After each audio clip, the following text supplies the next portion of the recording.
about to experience based off wait, hold on, time out. Success you had last week. Time out. Guess what? Since you've been gone, what? I forgot how to produce a show, and I fucking forgot to unmute us again. See what happens when you go live and just like the minute I had the best opening ever. Aloha and welcome to Trust and Verify, the only show where the host continually tells you, don't trust me, verify it. Finally back from the ocean, Boogie Bumper is here. I said there was something about a brig and something about needing to get bailed out, and we hadn't heard from him. He's finally here, back by popular demand. My friend, my partner, my co-host, Boogie. Boogie, how you doing? Oh, put me back on the fucking ship already, will you? Someone in the chat said, thank God I thought I went deaf. Oh my God, I can't hear a thing. What happened? Here we go. We're back. We're rolling. Yeah, it's good to be back. And I was just saying, James, I hope you have spent the week mentally preparing our audience for the inevitable downswing in enjoyment that they are no doubt about to experience based on how successful the show was last week, my friend. But I don't even need to say that anymore because you've already done that. You know, you've already successfully lowered the enjoyment factor for our audience. So well done, sir. You continue to surprise me week in, week out. Absolutely fantastic stuff. Oh, it's good to be back. It's good to have you back. Week. How have you? Well, I tell you, dealing with things. Yeah, you know, it's same week. It's just a different thing. You know, it's work, and more work. So it was. I'm telling you right now. I tell this to the audience all the time, and I mean it. You guys don't understand how difficult it is to put this particular show on. Forget all the other shows. Most of those are, varying degrees of difficult. But this show right here that I tried to duplicate last week, just to the smallest degree, it just can't be done. A lot of people don't realize this, and I'm going to go ahead and give away the secret one more time. I very rarely do this, so if you're listening and you want to learn something, we both live produce this show. So the reason that this show runs so quickly and smoothly and you've got so much stuff going on the screen is because there's two producers on the show live producing every episode.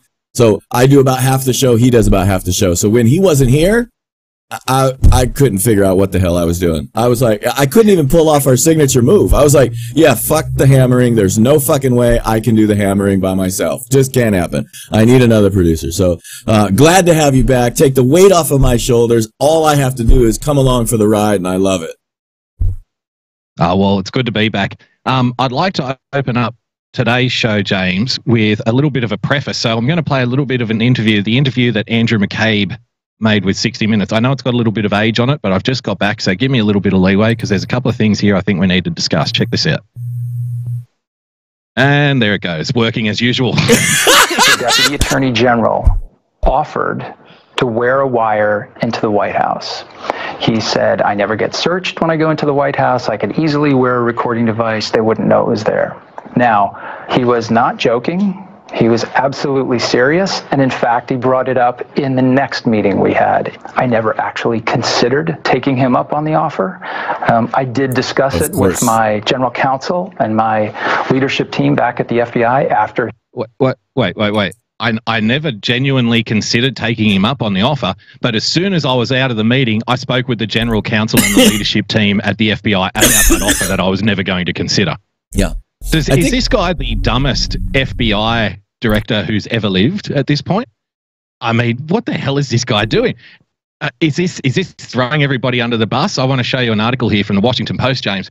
Senate panel will probe McCabe's claim that Rosenstein raised possibility of ousting Trump through 25th Amendment. Rosenstein has a big target on his back thanks to this guy, because if you'll remember back, if you'll cast your mind back, pardon me, it was actually Rod Rosenstein who recommended that Andrew McCabe be removed. Do you remember that? People think it was Donald Trump who sacked Andrew McCabe. It wasn't. Rod Rosenstein recommended it, and Jeff Sessions signed it, right? Yep, he signed his release papers. And since then, Andrew McCabe has found himself in a world of trouble with grand juries and whatnot. So I tend to think this little PR campaign is about trying to save his reputation and get back at the guy who put the Bunsen burner under his backside to begin with, right? But listen to this. This is where I think people are going to have legitimate concerns, and this is what I think needs to change. Look at this. Senate Judiciary Committee Chairman James Lindsey Graham said Sunday that his panel will investigate former acting FBI Director Andrew McCabe's claim that Deputy Attorney General Rod J. Rosenstein raised the possibility of ousting President Trump through the 25th Amendment, calling the statement, quote, beyond stunning. There's an allegation by the acting FBI director at the time that the Deputy Attorney General was basically trying to do an administrative coup, take down the peasant president through the 25th Amendment process, Graham said in an appearance on CBS's Face the Nation. The Deputy Attorney General denies it. I promise your viewers the following, that we will have a hearing about who's telling the truth and what actually happened. Here's my genuine question for you, James. And well, let me preface the question with a statement. I'm not excited. I'm too cynical at this point. How about getting some results from all of these investigations before we start jumping up and down and celebrating another investigation? How many times have we seen McCabe, Comey, Clapper, Brennan lie in front of Congress? Nothing happens. Investigation after investigation for the public, right? And, you know, I get a little bit annoyed when people come out and say, well, they're just going to investigate and nothing's going to happen. And then people get angry at those people and say, well, you don't understand, blah, blah, blah. I get that. Things take time. There's a bit of theatre involved.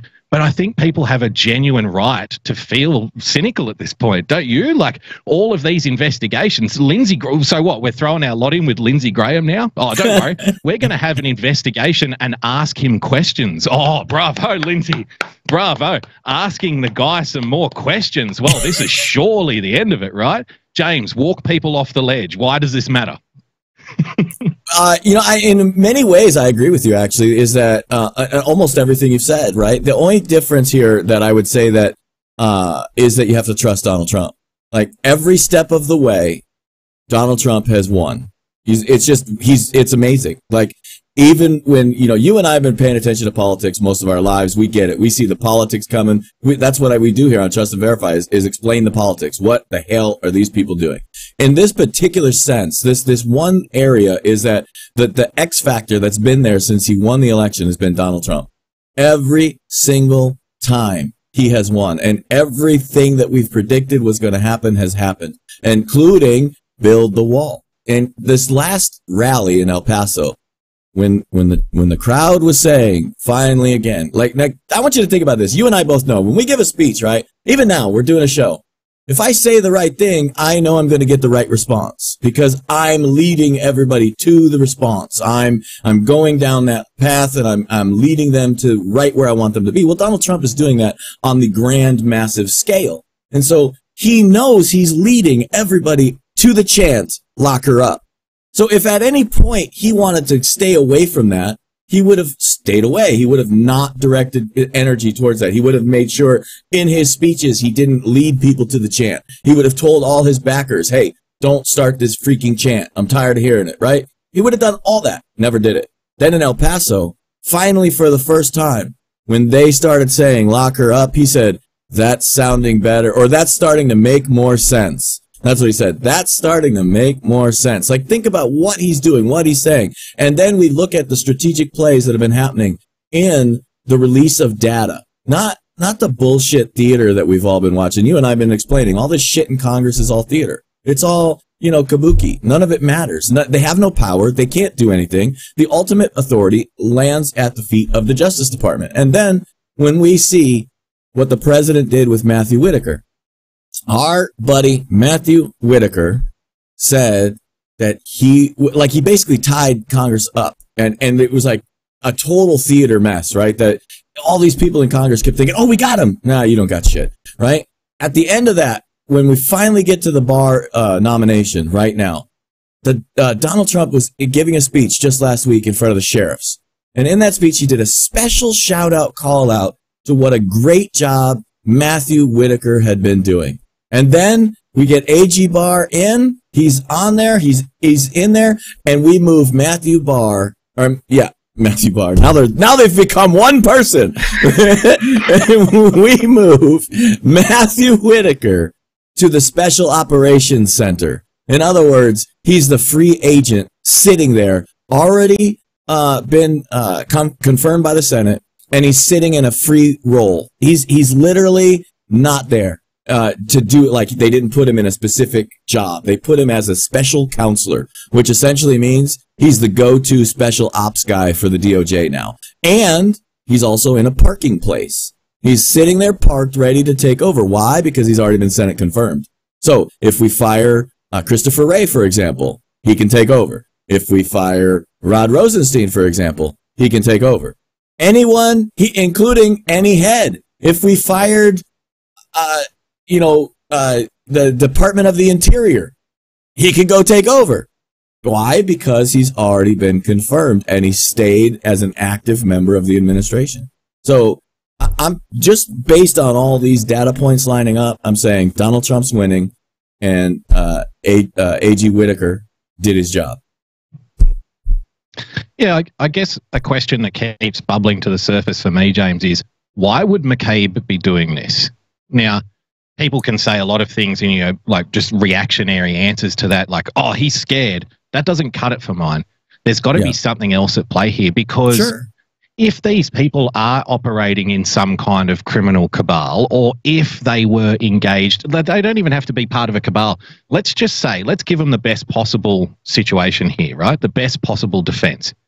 They were a group of bureaucrats who at a particular time engaged in a discussion, using their First Amendment right. We'll even say that.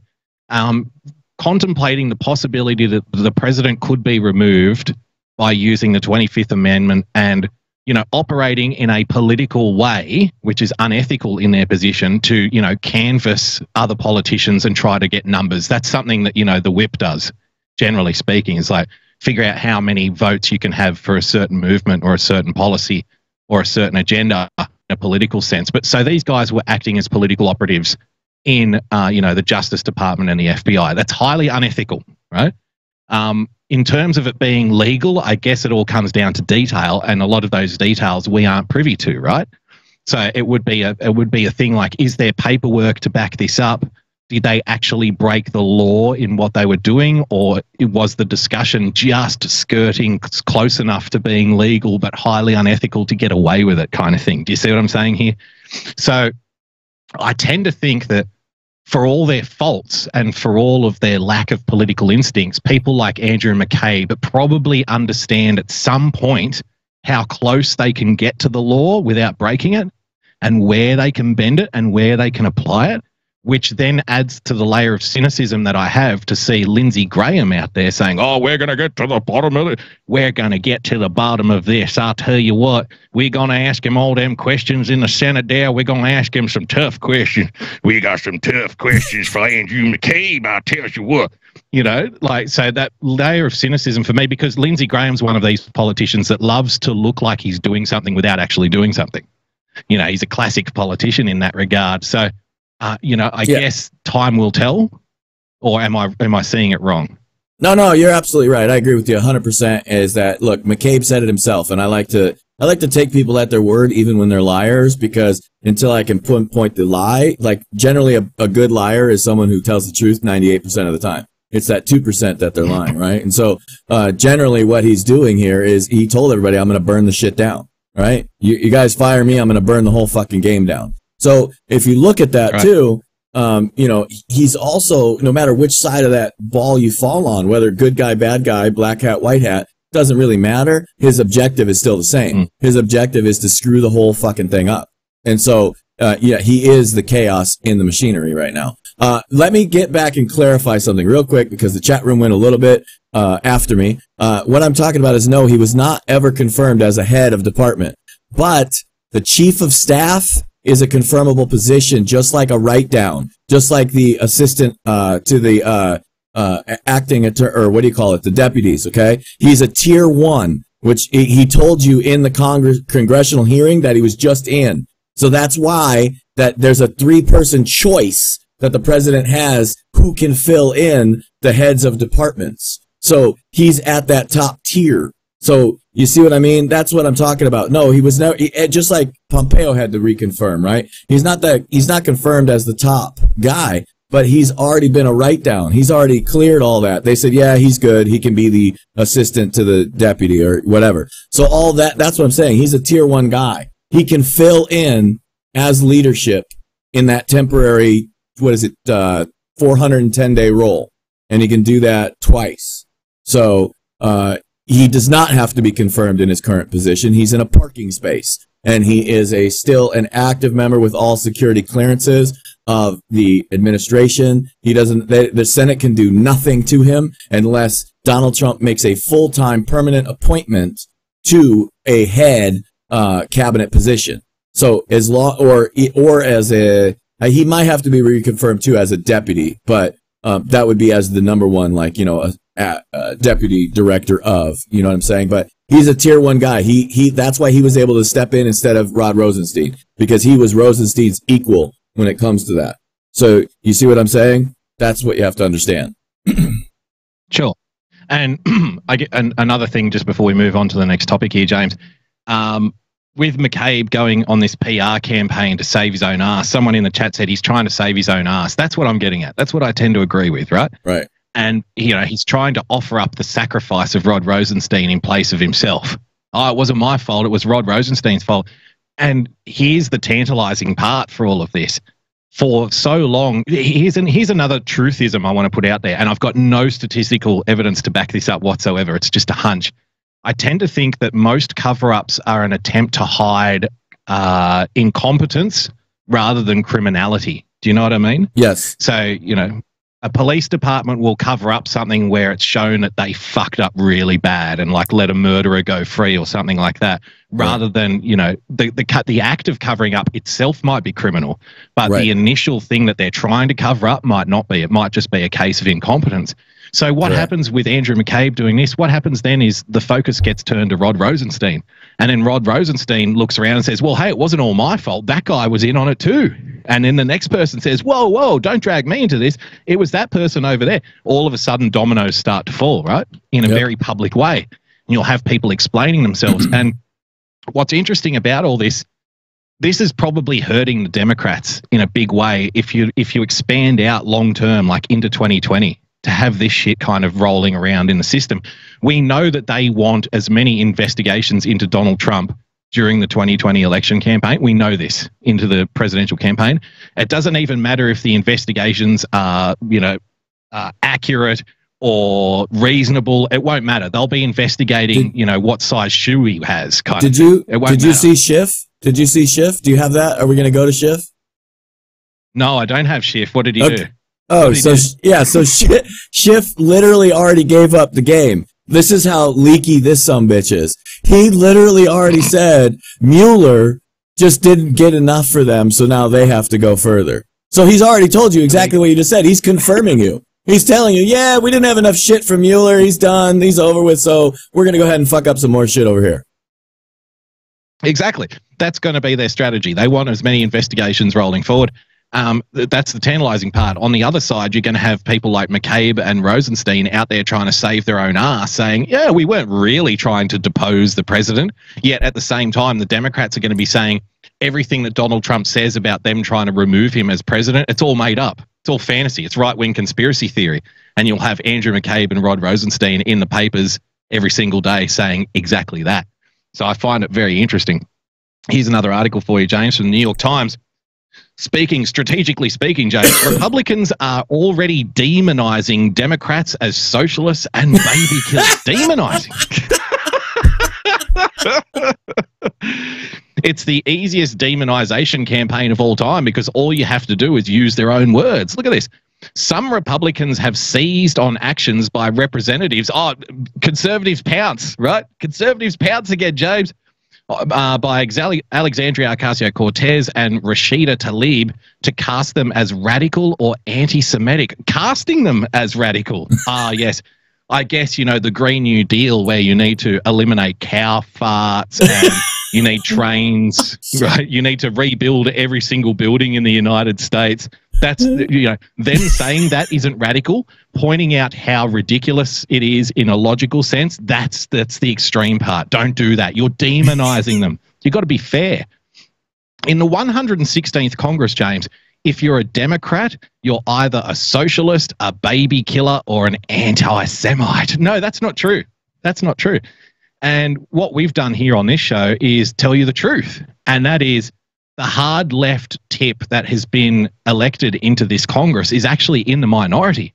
Most of the Democrats who were elected came from purple districts or districts newly won from Republicans, James. We were talking about this 6 months before the midterms, that in these districts, they were going to be running very moderate people on moderate platforms, right? And we were talking about veterans, like in some districts. Hey, this guy could be a Republican for all we know, the way he talks. We went through all this. So that's the reality here. Now, we understand the reality. The Democrats are terrified that this minority of hard left socialists are going to tarnish their image and drag them to the left, which means it's going to be very difficult for those people who won in the purple districts, James, from Republicans to hold their seats in 2020. That's the game. So how do you, we've spoken about this concept before, getting ahead of the story. Oh, no.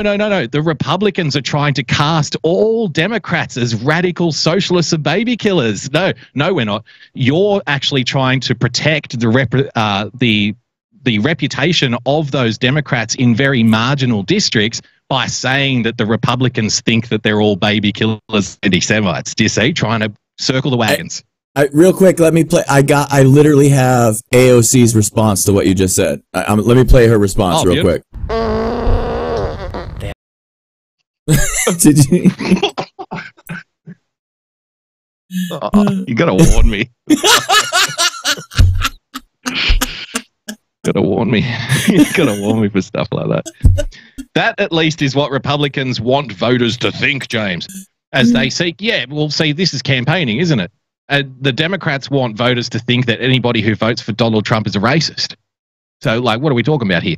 As they seek to demonize Democrats well in advance of the 2020 elections by painting them as left-wing crazies who will destroy the American economy, murder newborn babies, and turn a blind eye to bigotry against the Jews. So in regards to this, you know, demonization campaign that Republicans are apparently waging, James, against Democrats, I thought, okay, I guess their words have been mischaracterized. I guess we're taking comments out of context. I know this has been played a million times, but let's do it one more time, shall we? How late in the third trimester could a physician perform an abortion? Look at this demonization happening. Indicated it would impair the mental health of the woman. Or physical health. Okay. I'm talking about the mental health. Yeah. So, I mean, through the third trimester. Through the third trimester goes all the way up to 40 weeks. Okay. But to the end of the third trimester. The end of the third trimester. I don't think we have a limit in the bill. So there's no limit in the bill. No limit. This is a Democrat. Just in case you're wondering, this video has not been doctored or edited in any way. This isn't special effects. This is the person's actual voice. This is their actual quote or caught on camera. Where it's obvious that a woman is about to give birth. She has physical signs of that she is about to give a birth. Would that still be a point at which she could request an abortion if she was so certified? She's dilating. I know it's a tough one, honey. She doesn't want to say it. She doesn't want to say it. And that would be a decision that the doctor, the physician, and the woman would I understand that. I'm asking if your bill allows that. My bill would allow that, yes. Okay. My bill, too. Don't forget she took ownership. Yeah, that's right. It's a Democrat bill. But apparently the Republicans are trying to they're trying to characterize Democrats as people who want to murder newborn babies. And let me show you how bad journalism is now, James. This is one of the worst segues I have ever seen. Thinking about the topic we just went over, thinking about the video we just saw, look at the very next sentence in this New York Times article. This is utterly fantastic. The unusually aggressive assault, which Republican officials strategists outline in interviews last week, is meant to strangle the new Democratic majority in its infancy.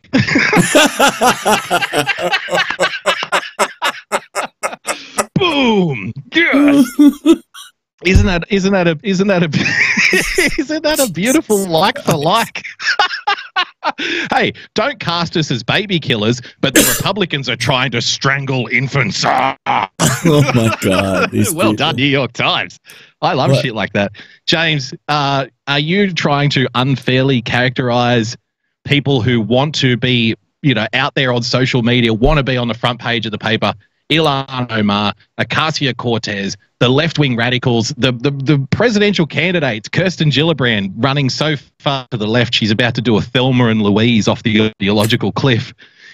Cory Booker, right? These people are doing it themselves, aren't they? They're running to the left themselves, and they're putting in danger the moderate people who were elected for the Democrat Party in these, swingy districts. And people say, oh, they're not real moderates. I get that. But they ran on moderate platforms in order to win. So they're putting them at risk, are they not? Shouldn't politics be about attacking the flaws in the opponent's arguments? Isn't that what it's all about here? What the hell are these people talking about? Oh, no, you hit the nail on the head. These people are running left. And you know what? It's freaking brilliant, and I absolutely love that part. This is what you and I have been talking about a lot of time, is that, look, you have to understand why AOC is dangerous. And it has a lot more to do than just this. Okay? It is a lot more to do than just cow farts, okay? She's dangerous because she is the chaos agent in the system. She's over there and they're learning the wrong lessons, and the media is firing her up. So what's going to happen is they're actually going to probably lose the next election, but what they're doing is they're injecting her radicalism into the Democrat Party at a higher level. Right now, the long-term Democrats, the Liz Warrens, the Nancy Pelosi's, the Chuck Schumers, they can't stand AOC, and they're trying to sabotage her. AOC, on the other hand, is on the side of the media darling. She's being highlighted everywhere. And so you have the leadership trying to feed the media, go cover AOC, and you have the radical agenda of the left getting the media to go cover AOC. So what do you end up with? You end up with full-time, nonstop AOC front page. And what is that doing? It's injecting her into the zeitgeist. Forget about whether she's retarded. We know she is. Forget about the fact that she's out of her mind and doesn't know what she's talking about. We know that's true. Forget about the fact that the college that gave her a degree should be dismantled, never allowed to give a degree to anyone, because they literally gave this woman a degree in economics, and she thinks that she just saved $2 billion by kicking Amazon out of New York. What? This person is just absolutely retarded, but they're injecting that crazy into the zeitgeist, and that's why she's so damn dangerous. Yeah, and I just wonder, if the moderate Democrats, how much do you believe in your party right now? How bad do you want it? The revolution that occurred on the Republican side, and again, I could be wrong, and I'm happy to be corrected. I'm saying this strictly as an outsider looking in. And it appeared to me that there was a revolution within the Republican Party and an attempt by, people like, the Tea Party movement, or people who were just fed up with the establishment of the Republican Party being a little bit weak-kneed, not being prepared to stand up for things anymore. So they wanted a bully. They wanted a guy who would get in there, stick his elbows out and, upset a few people. And, not somebody who gets invited to the dinner, but somebody who kicks the door down and upturns the buffet. That's what they were looking for, and that's exactly what they got. And they overcame the powers within not only, the corporate media and the establishment of the Democrats, but their own party as well. And they've taken over the Republican Party to a large degree. It's not 100%, but it's definitely a fighting effort, put it that way. So when I see, moderate Democrats and blue dogs, the few remaining that there are around the place, they're all too willing to just go along with this. They're all too willing to, you know, clap and cheer people like Ocasio-Cortez. If there was an Ocasio-Cortez character in the Republican Party, I think most, you know, Trump supporters would have no problem whatsoever saying, oh, no, not this fucking guy again. You know, I don't want to hear from this prick again. I'm sick of this. This guy's an idiot. I don't want him around. Get rid of him, blah, blah, blah. They were already doing that with Paul Ryan, right? You know, like, so this has already happened. And I think that's what has to happen. But I want to move on here, James, to something that one of our viewers, Sandra, sent in. Have you heard of Jussie Smollett? Neither had I until like 2 weeks ago. I'd never heard of him. Never heard of the guy. Yeah. But this is apparently on Brian Stelter's show, James. Check this out. Exactly. Brian, you're our media expert. I'll give you the last word. How does Brian's the media expert? You're our media expert. You're our media expert. Yeah. That's hilarious. James, do you think I could be a media expert one day? Everything that Donald Trump sees on Fox News, he says. Thank you. Well done, media expert. Thank you for breaking that down, media expert. Forward. I think in retrospect, that Good Morning America interview, which allowed him to tell his side of the story, just made things worse for him. And perhaps the questioning was not tough enough on Good Morning America. But ultimately, this is not about the media or about politicians or activists or any of the people that might have been fooled. It's about Jussie. And what? It's all about Jussie. I agree with what everyone else has said. This is about why he might, and so far we don't know, but why he might have made this up. It just boggles the mind, Anna. Oh, we've got no idea. Look at this. Look at what Brian Stelter is trying to say here. This is nothing. This is not about politics or activism. The guy said he was attacked by two people wearing red hats who said, "This is Donald Trump country, motherfucker." You know what I mean? This nothing to do with politics. Nothing to do with politics. Wait, I thought it was all about Donald Trump fans and how much they hate gay black people. No. Nothing to do with politics. Well, what about the media? You know, a lot of people were saying, wait, there's a couple of holes in this story. I don't think we should be jumping on the Donald Trump fan hate bandwagon just yet. No. This is absolutely what we say it is. White Donald Trump supporters with their red hats of death choking the life and dreams out of an innocent black man just because he wanted a sandwich at 2 a.m, you disgusting pigs. No. This isn't about the media. This isn't about the media. I tell you what it's about. It's about Jussie, and we don't know for sure. I mean, we've got to be careful. We don't want to jump to conclusions here. Like, nobody's jumping to conclusions, but maybe, just slightly, there might be a teeny little chance that he might have made it up. And that's the real story. Forget the 10,000-pound gorilla sitting in the corner of the room, ladies and gentlemen. Pay no attention to the man behind the curtain. This is nothing to do with media. This is nothing to do with politics or activists, you disgusting MAGA bastards. This is all about Jussie. James, where's your sympathy? Do you have empathy? You're not a hater, are you? I got to correct you on your bigotry, though. The MAGA people didn't hate him because he was a gay black person. They hated him because he was a gay. That's one category. And then he was a black person. Yes. That's another category. So you gave it the optics of we only hated him because he was one type of person, but we actually hated him because he was two types of people. We gotta own that bigotry, right? These people are fucking insane.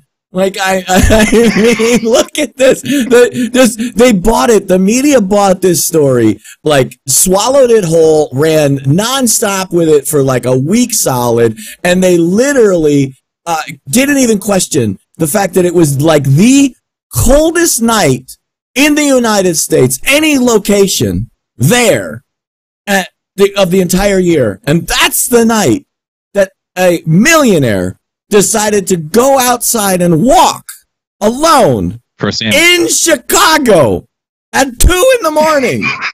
for a Subway sandwich. What?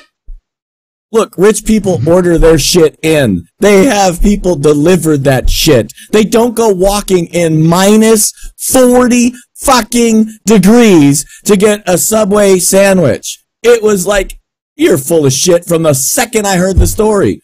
But the mainstream media said, no, MAGA hates him. That's right. Go. We gotta blast this everywhere.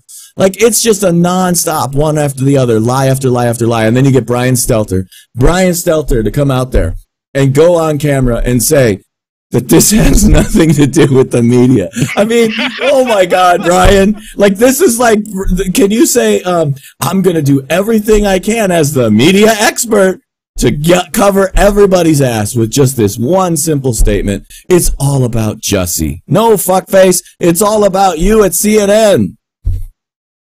Absolutely, James. Let's keep this thing going. Let's keep on a hot streak here. Scholar, this is from our favorite publication, Salon. Scholar Matt Sears, someday MAGA hats will be shameful secrets like clan robes.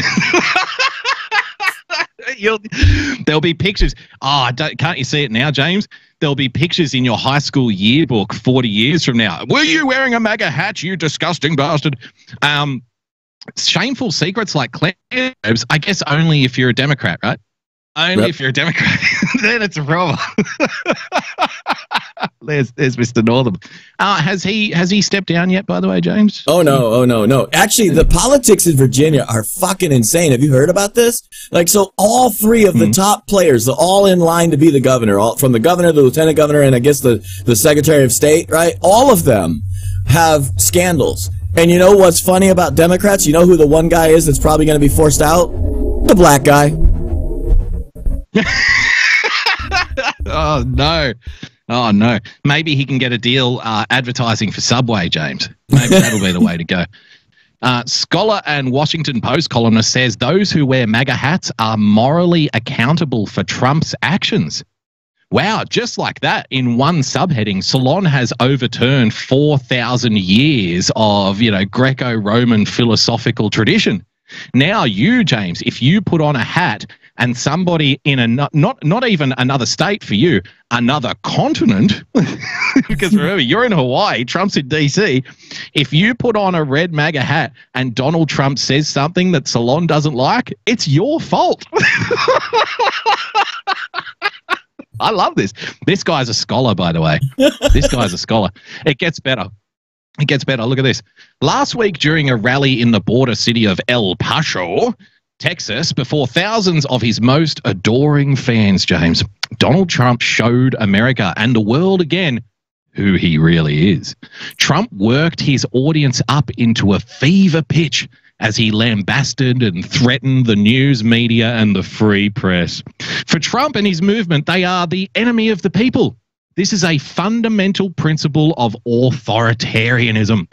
One of Trump's MAGA hat-wearing supporters responded to the president's incitement by physically attacking a BBC cameraman named Ron Skeens. During the same speech, Donald Trump lied about his imaginary wall along the US-Mexico border and about, quote-unquote, illegal immigrants, as if there is such a thing, right, who come to America in order to commit crimes against white people, James. He spun vainglorious stories out of whole cloth about his accomplishments and greatness. Donald Trump's values and beliefs may appear incoherent, but they are not a buffet or a la carte meal from which a person can pick and choose from. Rather, they are a nasty, incestuous knot that cannot be easily untangled.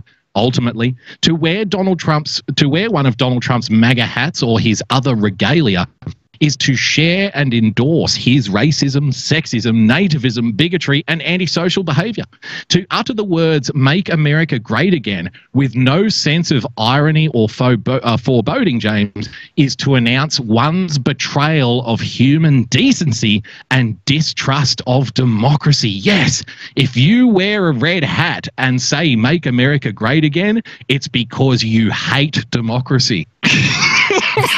How do Trump's MAGA hats and other clothing and slogans help to create a sense of political community for his followers? Is Make America Great Again, James, an implicit threat against non-whites, Muslims, and others that he and his followers deem to be the type of enemy other?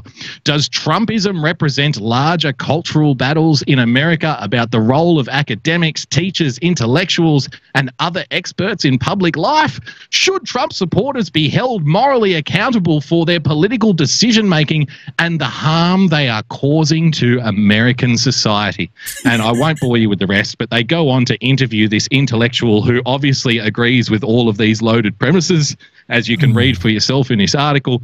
So there you go. There's a big mistrust about intellectualism in the modern day, James, And I couldn't possibly understand why. But then again, I guess if you're wearing a MAGA red hat today, you will be hiding in the closet 20 years from now because of your distaste and distrust of democracy. There you go. Take that, bigot. Like that. I don't even know where to go with that. These people are absolutely fucking insane. I mean, they're literally lambasting and being a bigot to an entire class of people based on a fucking hat. Like, they're based on a slogan. So they're literally spending, I don't even know how long it took you to read that, 5 minutes of reading worth, maybe what, 1,000, 1,500 words, talking about bigotry has no place in our land while being the biggest bigot to make that entire case.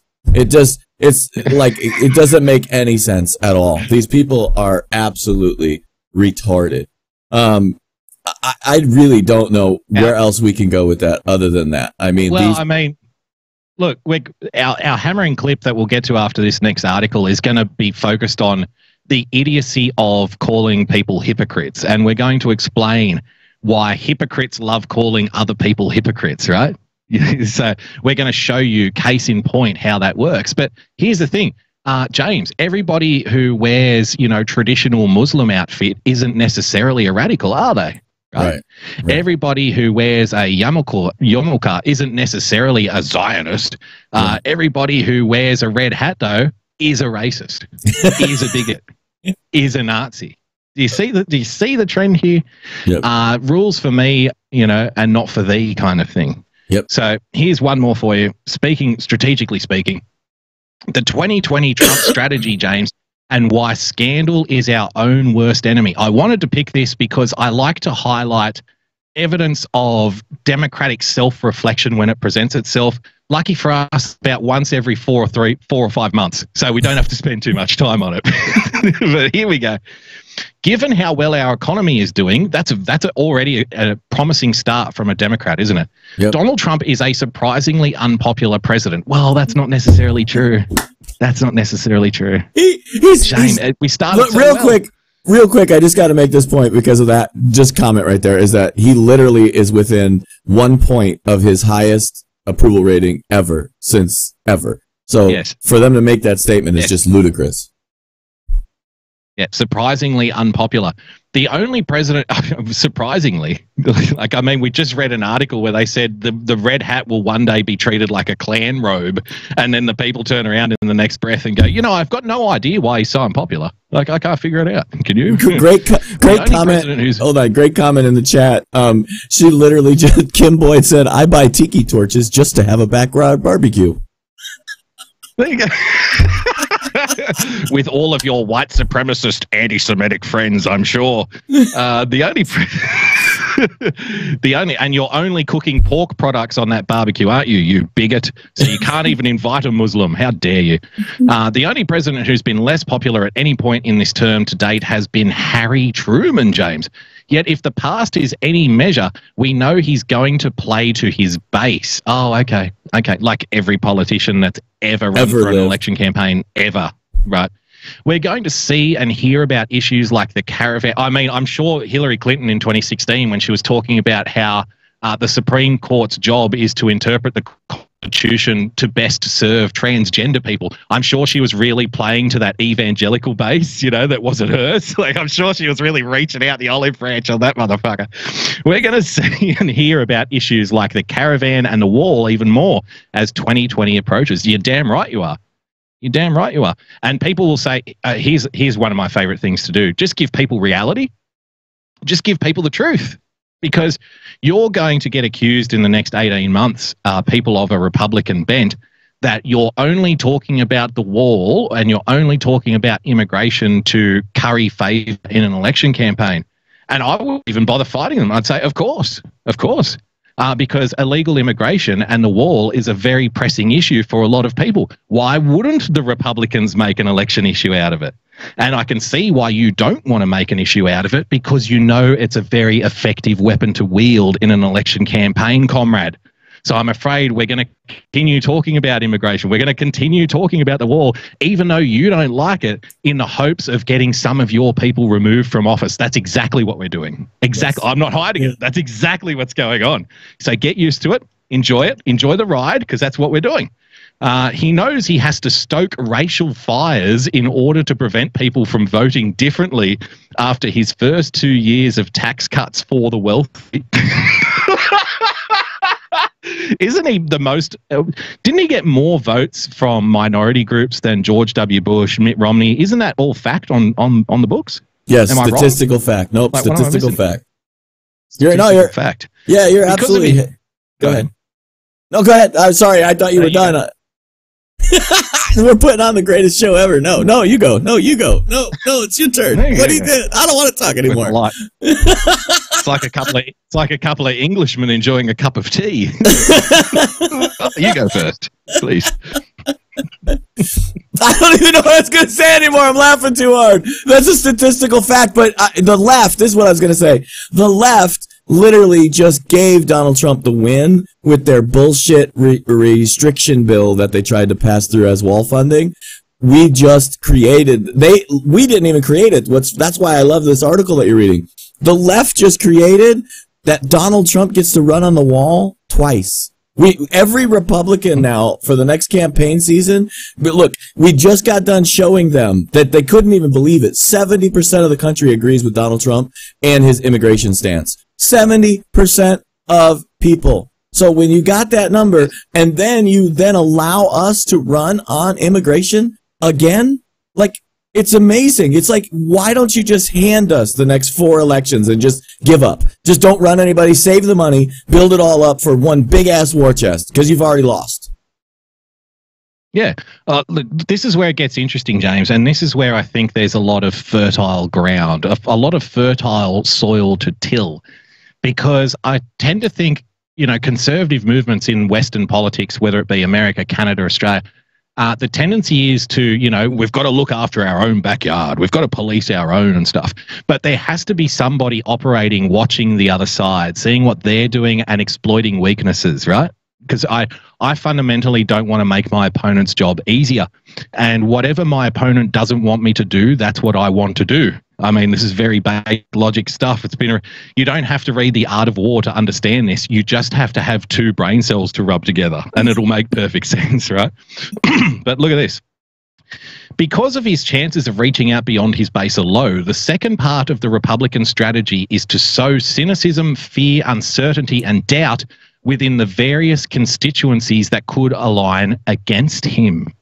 Now, see, this is what we were talking about earlier. This is why this episode is called Strategically Speaking. We really don't have to work that hard to sow cynicism and doubt, because the Democrat Party is going to tear itself apart during this primary. Because the moderates are going to try and protect the ground that they made in the midterms in those purple districts, and the hard left do not compromise. They want to drag everybody to a hard left position, whether they like it or not, because that's what the hard left does. That's why they shoot their political opponents in the back of the head in the middle of the night. That's why they don't do compromise. They don't do deals. They force you to follow what they're doing, and if you don't agree, they bury you in mass graves in Siberia somewhere. That's how they roll. We will see character attacks from all angles seeking to divide us. Already, remember, this is a Democrat. Already, we're hearing that Kamala Harris is not black enough and that she inhaled marijuana. Well, it worked for Bill Clinton. Maybe, does she play the saxophone rather than just blow on other instruments? Or what? She admitted to smoking some really good shit. Remember, it included time travel, because she was somehow smoking a joint, getting high, listening to Tupac and Snoop Dogg before they ever made an album. Like, I mean, this chick was smoking some really good shit. Yeah, I'm not going to criticize her on that, because that sounds like one hell of a trip. Haven't we all been there? Haven't we all been there?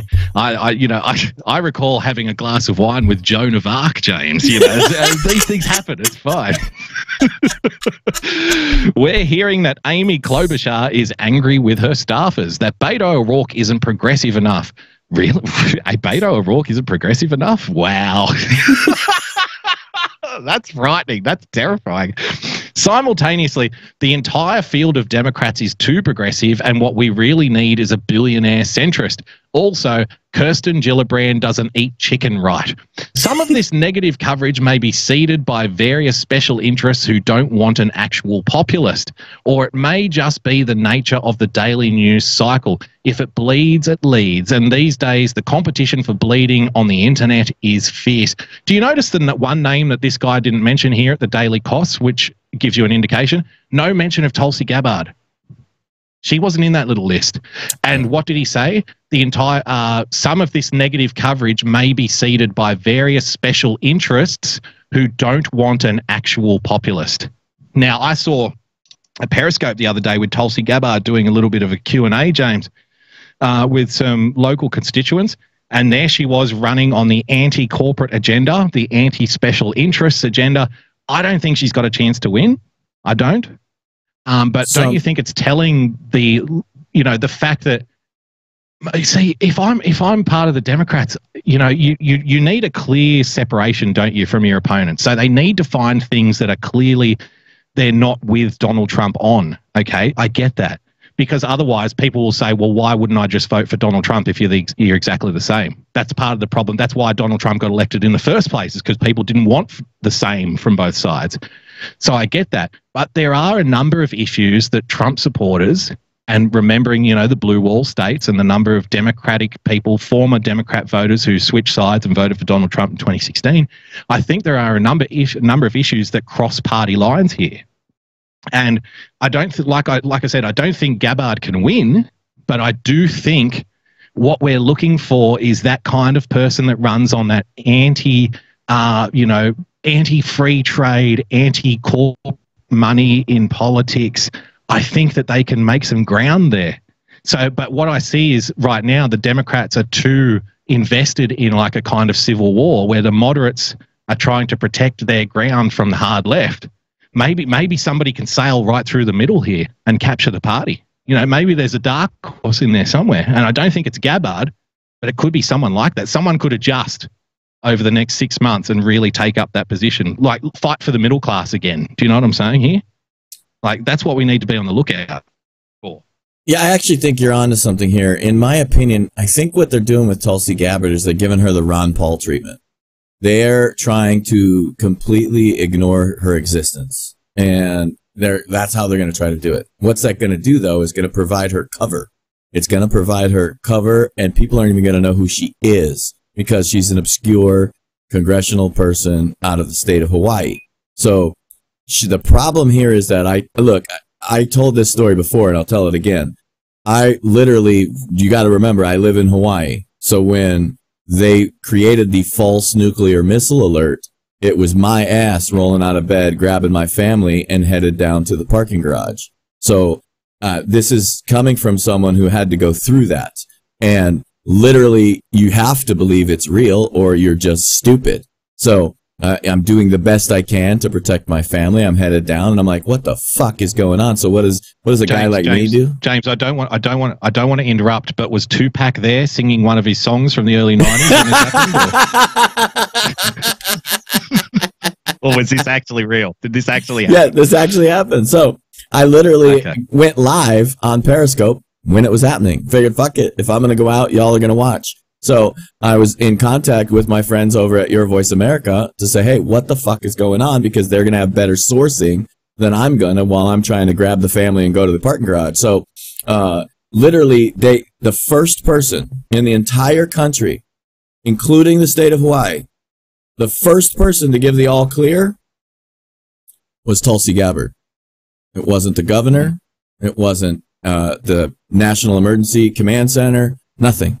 The person that gave the all clear was Tulsi Gabbard. You have to, at that point, realize what was going on. And I said it then, and I'm saying it again. I knew at that point she was running for president. That was an official launch. They were giving her high profile throughout the country. Who has the power to do that? You have to understand who has the power to do that. It's not her. There's no way she did that and set that whole thing up herself. But she was part of that. She had to know it was coming, or she just was the happy-go-lucky that it's up to you to deliver it. because that just doesn't happen in these circles. That's not the way it goes. So somebody here locally made sure that she knew to give the all clear. And that is who you have to realize the Democrat Party is. They did that. So she's been launched by official channels. She has a very serious power broker behind her. Very serious power broker. So don't just dismiss her out of hand. They are trying to treat her like the Ron Paul. But that little one action tells you that she is connected to power. Yeah, and it's going to become, I think, like I said, I just don't think you can feasibly, I could be wrong, but I just don't see a pathway to victory for a candidate from Hawaii. You know, I think you're too far away from the power centers and the money. Like, you just don't have the money, do you, in Hawaii? You can't win a presidential nomination from Hawaii, I don't think, because you're too, like, the people in LA have their candidate, the people in New York have their candidate. Why? Because there's going to be New York issues and LA issues, right? Hawaiian issues are Hawaiian issues, but they're going to want somebody who looks out for New York. They're going to want somebody who looks out for LA. That's where the big donor money comes from. And you just can't roll like to the end of the primary season. Again, I could be wrong. Like, I could be an outsider looking in here, but I just don't see a way for Tulsi to make any real ground when push comes to shove. Am I wrong, or is there a way for her? Or? That's why they gave her that opportunity. That's why they were increasing her national profile. Think about that. The entire world was focused on, holy shit, did they just turn Hawaii to glass? Like, the whole country. And then who did they put out so that the whole country could pay attention? Tulsi Gabbard. So that's how you increase someone's profile. I understand the traditional political way, like you're talking about, right? Like, that's why people from New York and governors and all this stuff. But look at Donald Trump, right? He's told you the mold can be broken, and that the people, I mean, he got outspent 2-1. Like, and the people are ready for people like that. If Tulsi Gabbard gets launched and not resisted by her people, she's a dangerous candidate. I don't think anybody can beat Donald Trump. That's not what I'm saying. That's like off the table here. Like, I think that's true even for Boogie for the most part. We're not, you know, if we see something, oh shit, they could beat Donald Trump, we're going to call it out at that point. But right now, today, I don't think anybody's beating Donald Trump. Everything's going his way. There's psychology involved. I think at this point, the only person that can beat Donald Trump is Donald Trump himself. Put it that way. Right. Exactly. And that's a possibility. That's a possibility too. If he doesn't pull his finger out on a certain couple of key issues that people want to see genuine action on very quickly, you know, all of the, well, you know, where I know you're a positive guy and I'm more of a cynical. That's what makes this show. So that's why it works. Yeah. That's why we bounce off each other so much, because you look to the positive, but I tend to drift to the cynical negative side. And I think, you know, he needs more. But here's what I think is going to happen with the primary. Tulsi Gabbard, I think, is going to be used to farm those middle class votes, you know, like she's going to take away votes from Bernie Sanders, right? Yep. Now, the Democrats don't want Bernie Sanders' agenda running their party either, because Bernie Sanders is Ocasio-Cortez. They stole it from Bernie Sanders the first time around. They're not going to give it to him the next time around, okay? Right. So she's going to be used to farm, because a lot of her crossover is, you know, middle class, anti-corporate interests, anti, you know, foreign wars, anti ridiculous trade deals, okay? There's a lot of crossover with the Bernie crowd. She's going to be used to harvest a lot of the votes from the Bernie crowd, make Bernie less effective. He drops out, and then somebody else just has to shift slightly towards Tulsi Gabbard. They'll come up to Tulsi and say, Tulsi, sorry, you don't have a chance to win. We're not backing you. We're going with this person. Tulsi comes out and endorses that person, gets all their voters on board. And I'm going to say it again, because I think I'm still the only person to say this, Michelle Obama. Just watch. Michelle Obama. She's coming out of the woodwork. That's a dark horse. It's a dark horse. And I heard she's hung like one too. So that's interesting. I just think it's true. What they did in the beginning, how they were doing this world tour with Michelle, how they were putting her in all these speaking engagements. They were making sure she's getting geared up, that she could ready, and they were evaluating her. They were literally, that's what was going on. The power brokers of the Democrat Party were evaluating her. And now we look at, when I'm looking at this stage right now, I'm looking at exactly what you just said about Tulsi Gabbard is exactly the role that Elizabeth Warren is playing as well, for a completely different part of the Democrat Party.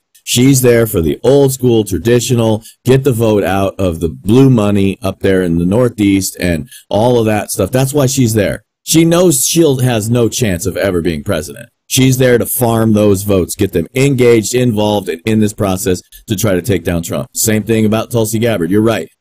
What would the one person be that both those people would have in common? Both of those people would run to support and bring all the support behind Michelle Obama simultaneously while destroying the socialists out of their party, which we've proven nobody wants, including the Democrat Party. Elizabeth Warren's the same basic function that she's performing over there in the Northeast, right? We don't want the socialism. We're look, this is us. This is our tradition, blah, blah, blah. Yes, I'm a fucking Indian. No, I'm not a fucking Indian. I don't even know what the hell she is today, but that's the point, right? Is that's what they're doing. I posted a tweet. This is strange as shit, right? This is how the world works.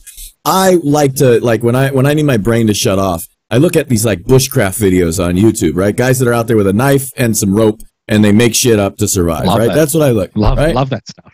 Yeah. So I'm watching this, and one of the videos is this guy, and I don't even want to give him any press, but I click on this link. It's like this supposed to be Homesteader, right? And one of the things he does, like within the first 5 minutes of the video, is I got this jacket, and it's a denim jacket, right? Now, keep in mind, there's 17 feet of snow on the ground. He's somewhere like by Alaska. The guy says, I'm cold. He's got to go get his jacket. He goes and gets a denim fucking jacket. Okay, first of all, bullshit. Okay, so he gets this denim jacket, and it's got like these two white patches of Indians on the breasts, and on the back, it's got a big patch of an Indian on the back. And what does this fucking retard say? He says, I proudly donated $10,000 to Elizabeth Warren, and I got this jacket. Now, this video was released last week, well after Elizabeth Warren has admitted to the world she's a fake Indian. And this retard is proud and still doing a video of supporting Pocahontas. I'm like, this is why. This is why these people get away with this shit. Because the people have money and they're stupid as shit. Excellent. Speaking of money and stupid as shit, let's get to the favorite part of the show, James. Let's rock and roll. It's time for a hammering. Time for the hammering.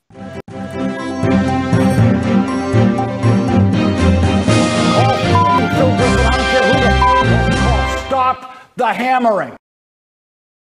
All right. On this week's hammering, we're talking about James. There we go. That's better. We're talking about the fruitlessness of hypocrisy, and I want to show you why hypocrites love accusing other people of being hypocrites, which is very hypocritical, but that's what hypocrites do. They be here to, oh my God, I can't even keep up with myself sometimes. Let's rock and roll. Maybe his party will find its spine, because now we know something crystal clear. This president will clearly do only what he thinks is best for him. Thank you for watching. CNN Tonight with D. Lemon starts right now. Yes. Running for president and losing $1 billion of your own personal wealth was clearly the best thing to do for him, wasn't it? Wasn't it, James? Wasn't it, Chris? You smart son of a bitch. I hope this party finds its spine. Because Don Lemon can barely contain himself with the faux outrage. That collective groan, he knows it well because he can actually hear it from the studio when his show comes on. Isn't this supposed to be the party of strict constitutionalists? What happened to that and all the criticism? I just remember during remember when the last president, President Obama, towards the end of office, he was trying to get a whole lot of things done and no one was working with him. So he did, he said, I've got the power of the pen. Yes. And just about every Republican came out. You can't do that. You're subverting the authority of Congress, right? You're not a you're not a monarch. You're not royalty. What are you doing? And now crickets. Well, some of them are. I shouldn't say now crickets. Yeah. Sometimes you have to take a step back and just see what's happening here. Okay. So Barack Obama was in office. He couldn't get anything done because the Congress and the Senate refused to work with him, right? So he signed executive orders, which was fine. Now, remember the time that we're living in here. every single executive order that Donald Trump signs is illegal. It's unconstitutional, right? Remember this, where we are. So now, if you dare to point out, see, this is the other thing that kind of drives me nuts with these people. And again, like, I'm not going to get sucked into this bullshit. I'm going to say, no, of course he's doing exactly what Obama did, because Obama did it despite people saying you can't do it, despite people saying it was the wrong way to go. And you gave everybody a big fat middle finger. You thumbed your nose and said, fuck you, we're doing it anyway.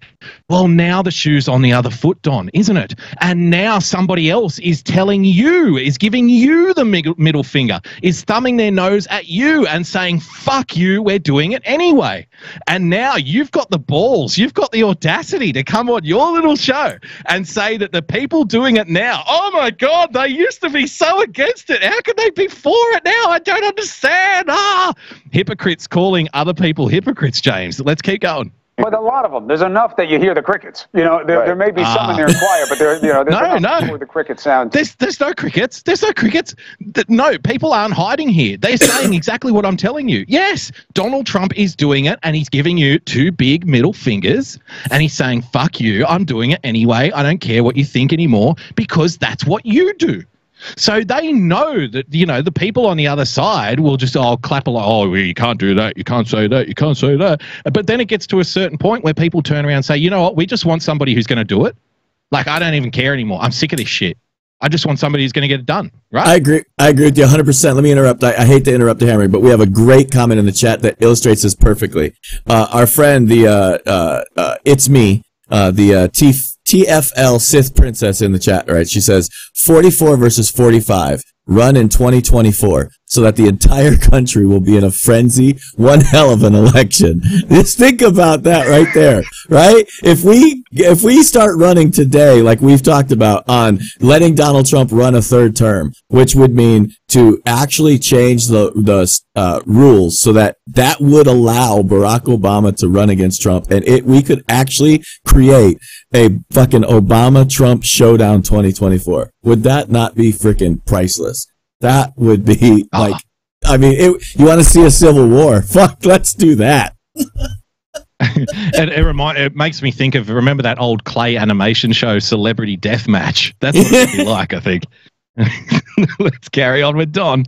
To be apt. Look, this is why people hate politics. Yep. This is one of the big reasons that Trump was able to become president. Yep. Because the level of disaffection is so high, the expectations are so low, that when somebody comes in who seems like they're going to be disruptive and they're playing to your outrage and your anger at the system and at these other things that other people are too afraid to talk about, it's not that they're too afraid. They're too smart. They're too subtle. They're too sophisticated. But it appeals. They're too smart. That's why they lost and he won, right? I was nearly going to give you a golf clap then. I was nearly going to give you a Mar-a-Lago style golf clap, Chris, but you fucked it up right at the end. To you, boom. Now you've got a guy who's got a shot who should have never had one. And should never have had one. And look, it continues. What? They said about Obama. I thought everybody has a shot to be president. Apparently not. Everything they truly believed, and now they say none of it. I'm not crazy about the Democrats. But wait, do you see the massive gaslighting project that's going on here? He is operating in the way that you believe a president can. You're the ones who said, if you can't get cooperation from the Senate and the Congress, then you can just sign executive orders. You're the one who created this precedent. You're the team that wanted it to be this way. So now it is this way. I've been saying this for years, James. The institutionalized Democrat left, and cut me off if you think I'm getting this wrong, created a new normal. They created a new normal, and we're now operating in that new normal, and now they're trying to tell you that the new normal isn't the way it's supposed to be. Well, I'm afraid it's too late for that, boys. And we warned them. We fucking warned them. We were the people that we weren't screaming and acting like these guys. We didn't burn down fucking cities. We simply warned them. If you go down this path, you will regret it in the future. We told them, if you go nuclear, we will fuck you. If you do this, shove these executive orders down our throats, we will fuck you. We told you and we warned you. And you created the Trump support. You created MAGA. You got us so fucking pissed off that we're ready to grab pitchforks and torches and go shove them right up your fucking asses. We told you you were going to regret it, and you fucking didn't listen. Threaten to do the same thing, but that's the game. That's the game. Yeah, well, as an observer of politics, because I sit here, and you came from a political family. You're not in D.C. But we do. He actually came from a mafia family, but let's not let facts get in the way of a good story here. Politics every night. That's what we've been doing, really, since Trump took office. But we're not doing the horse race, right? And the folks who are in D.C. So I'm not really a political reporter, nor a political analyst. I'm not a political reporter, but every night of the week, all I do is say Trump bad, Trump bad. I'm not a political reporter, but the only fucking thing I can talk about is Donald Trump's hands, feet, ass, everything Trump, nonstop, 24 hours a day, but I am not a political reporter. Oh, James, you know what? Today in the stock market, points were up by 75%. Tomorrow on my show, how the stock market's going. On Wednesday, we'll be talking about the stock market. On Thursday, we'll get an expert in to talk about the stock market. On Friday, I'm going to tell you how I don't report on the stock market. Right? That makes sense, doesn't it? That's how it works now, apparently. You remember, all truth is subjective, James.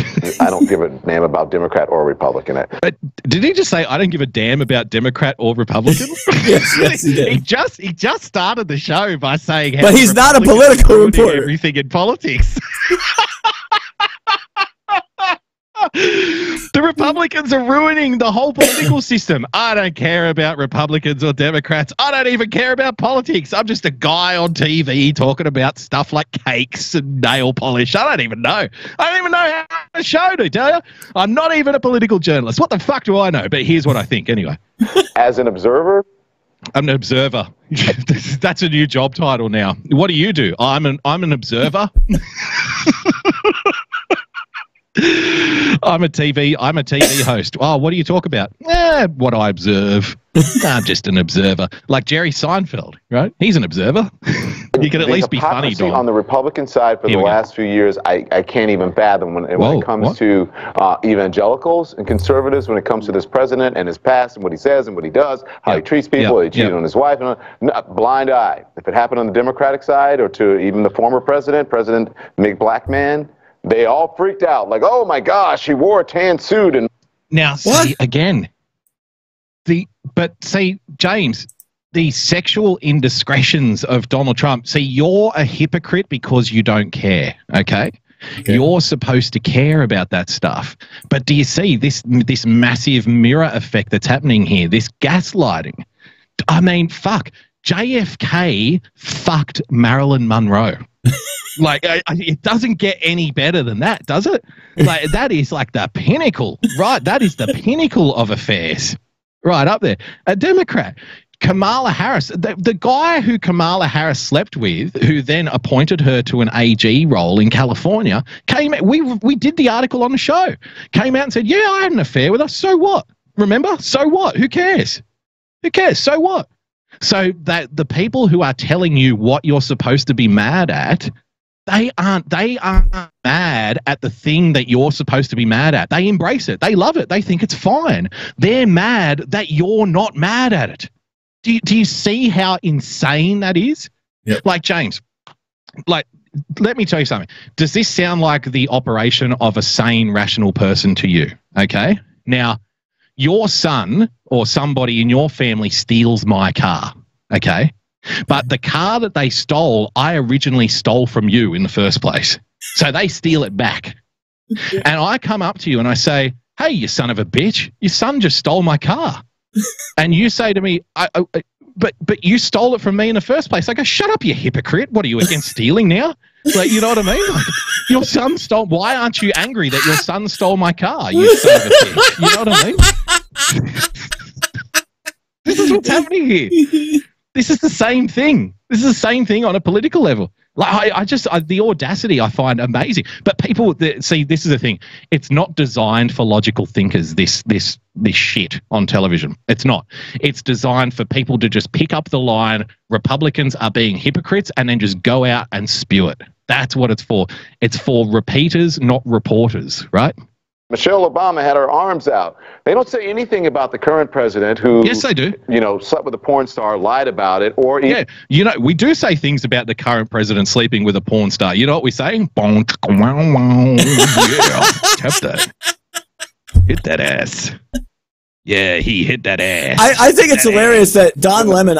I think it's hilarious that Don Lemon operates in this area where he doesn't realize that Donald Trump existed on the planet in the public eye for at least 50 years, and that everybody knew who he was, and everybody knew he was a billionaire playboy, and everybody was like, "Oh, I can't believe he married that chick. He could have done so much better." Like everybody realized what was going on all the time. Like it's a normal thing in this country, in fact, around the world, to say, "Oh, rich guy, guess what? He gets to fuck anybody he wants, whenever he wants, and they're gonna let him do it." And it's why he didn't even have a problem when they tried to ambush him with that bullshit Billy Bush tape. It's like what he was saying was just an expression of that exact thing we all know. Hey, if I get rich enough, I can fuck any woman I want. Like, that's the American way. That's just literally how it is, right? Like, just think about that, right? Even the women know that that's true, right? And I'm not saying that every woman's for sale. That's not what I'm saying. What we're saying is that's like the zeitgeist of that type of person, that type of girl, that type of scenario, that type of wealth, that type of scenario. That's just the way it is. And these guys act like that was never an existent thing in the zeitgeist. Yeah. And you know what? This is another thing that, James, you and I have both said this. I don't think we've talked about it on this show, but we've said it like on our own shows, which, we tend to cross over sometimes because we're in the same sort of stream of thought, the way we approach these kinds of, optics games. But we've both said, calling the other side hypocrites, it doesn't work. It doesn't matter. Like, they know, everybody's a hypocrite. Like, you're a hypocrite, I'm a hypocrite, they're a hypocrite, he's a hypocrite, we're all hypocrites. So if all we're doing is pointing at each other and calling each other hypocrites, that's why I'm making this point of playing this on the hammering to show you how stupid it is, right? How stupid it is to accuse somebody of being a hypocrite. But see, look at this other thing too. He's calling the evangelicals hypocrites for not demonizing Donald Trump for things he did, quote, in his past. Now, correct me if I'm wrong, I watched the Kavanaugh hearings. Were they not reading from a fucking yearbook? High school yearbook. High school yearbook. Right? But they were demonizing somebody for what they said in their past, okay? But I thought, now, I might be a pretty bad Christian, all right? I'm prepared to say that, hand on heart. I might not be the best Christian on the face of the earth, but I'm pretty sure that forgiveness is a big part of the evangelical doctrine. Is that kind of a thing?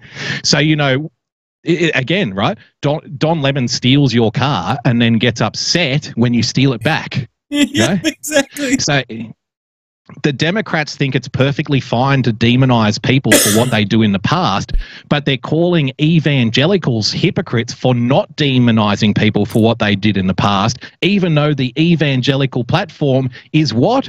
Don't demonize people for what they did in the past. Forgive them. Forgive them. That's what the fucking evangelicals do. Exactly. Let me clean up the chat real quick before we get back to the hammering. There's some great comments in the chat. Look, Raylene Patriot said, I thought Stormy was back in the news when I read about the crafty beaver. Great comment. KB said, Don Lemon is just jealous.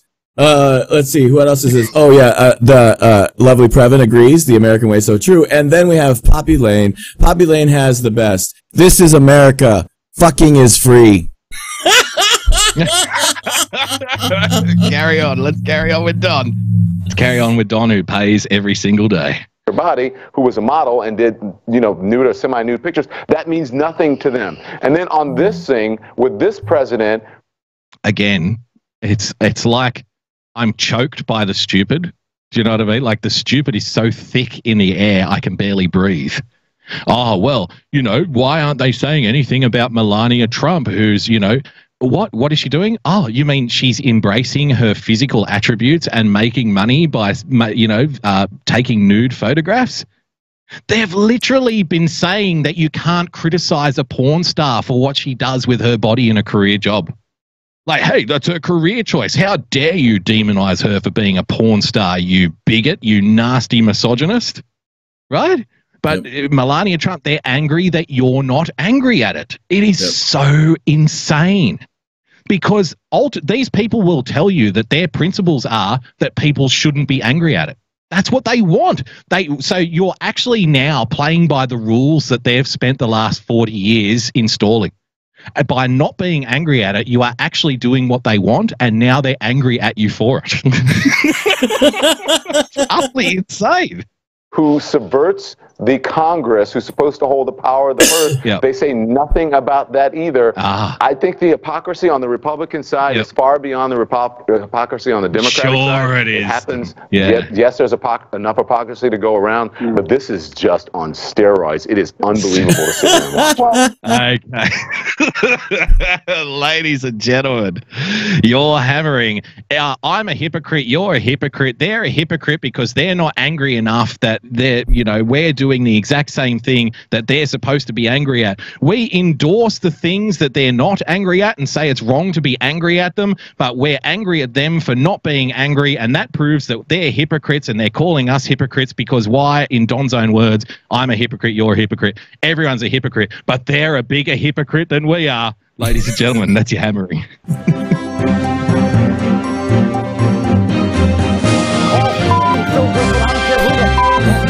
Stop the hammering.